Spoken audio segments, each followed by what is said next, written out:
tenemos otro documento que es del mismo año, de 1821, que son los Tratados de Córdoba. El antecedente es que en Córdoba, Veracruz, el 24 de agosto de 1821, Agustín de Iturbide, que es el personaje clave en estos Tratados de Córdoba, y que en ese momento era el primer jefe del ejército imperial mexicano de las Tres Garantías, o mejor conocido también como el ejército trigarante, ajá, y Juan O'Donoghue, que es otro personaje clave de, de estos Tratados de Córdoba, y quien era el jefe político y teniente general de los ejércitos de la Nueva España.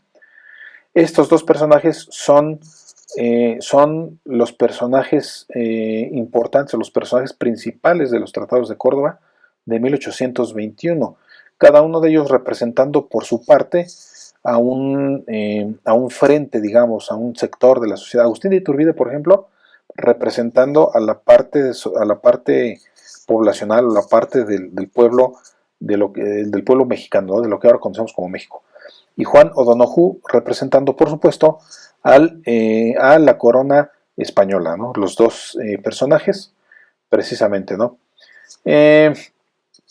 Estos dos personajes son los que suscriben, Agustín de Iturbide y Juan O'Donoghue, son precisamente estos dos personajes los que suscriben los Tratados de Córdoba en 1821. Y estos Tratados de Córdoba son un complemento del Plan de Iguala. En realidad los dos documentos, el Plan de Iguala que acabamos nosotros de revisar hace un momento, que también es de 1821, y los Tratados de Córdoba, los dos documentos son complementarios, ¿no? Se consideran un poco más complementarios los Tratados de Córdoba respecto del Plan de Iguala, un poco más complementario, ¿no? Es como venirlo a complementar precisamente, ¿no? El punto 1 de los Tratados de Córdoba dice: esta América se reconocerá por nación soberana e independiente. Soberana e independiente. Nuevamente vemos la expresión, la mención de soberanía y de independencia. Soberanía e independencia que es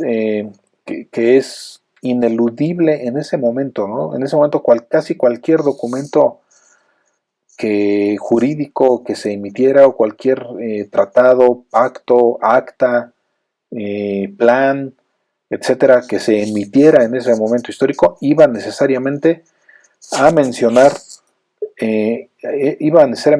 la independencia y la soberanía de lo que era la Nueva España, o lo que ahora conocemos como México, ¿no? Necesariamente. Entonces dice: esta América se reconocerá por nación soberana e independiente y se llamará en lo sucesivo Imperio Mexicano. Aquí ya se le pone una denominación, ¿no? Imperio Mexicano. Después, el punto 6 dice: se nombrará inmediatamente, conforme al espíritu del Plan de Iguala, una junta compuesta de los primeros hombres del imperio. Junta compuesta de los primeros hombres del imperio.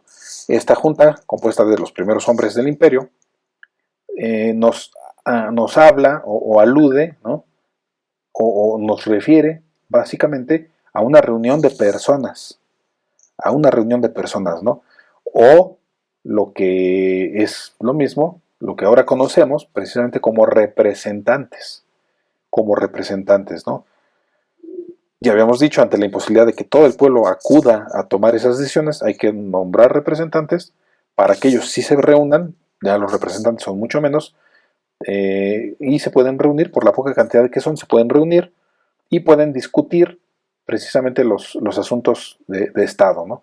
Esta junta compuesta de los primeros hombres precisamente es eso, es la reunión de esos representantes, y ya se está estableciendo en los Tratados de Córdoba que esta junta va a nombrarse para este imperio, ¿no? Y en el punto 7 dice que esa junta, de que se trata el punto 6, se llamará Junta Provisional Gubernativa. Ese será el nombre o la denominación oficial de esta junta, precisamente, ¿no? Después, los Tratados de Córdoba de 1821, en su punto 14, dice: el poder ejecutivo reside en la regencia, el legislativo en las cortes. Empieza a vislumbrarse una especie una suerte de división de poderes, sin que sea todavía una división de poderes acabada, ¿no? Propiamente de la forma propia como la teoría de la división de poderes lo sustenta, ¿no? El punto 15 dice, toda persona que pertenece a una sociedad, alterado el sistema de gobierno o pasando el país a poder de otro príncipe, queda en estado de libertad natural para trasladarse con su fortuna a donde le convenga sin que haya derecho para privarle de esta libertad. Aquí vemos en este punto 15 dos elementos.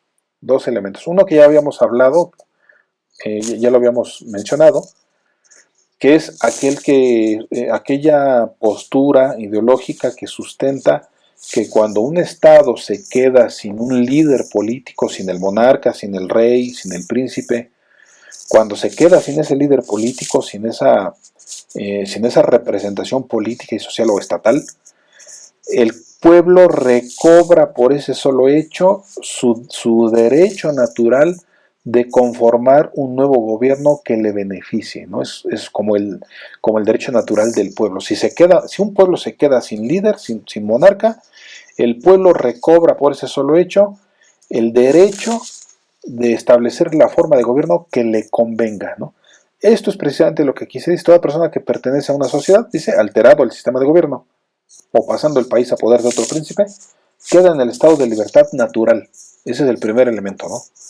El segundo elemento es para trasladarse con su fortuna a donde le convenga, sin que haya derecho para privarle de esta libertad.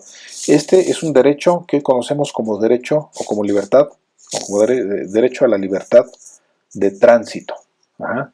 Libertad de tránsito, que hoy en día lo encontramos en la Constitución mexicana y que establece algo similar a lo que se estaba estableciendo precisamente en estos tratados de Córdoba de 1821, que es el hecho, o más bien el derecho, de que todas las personas tenemos el derecho de transitar o de trasladarnos o de desplazarnos a donde nos convenga sin necesidad de un permiso, ¿no? Sin que haya derecho para privarle de esta libertad. No necesitamos un permiso. Ajá.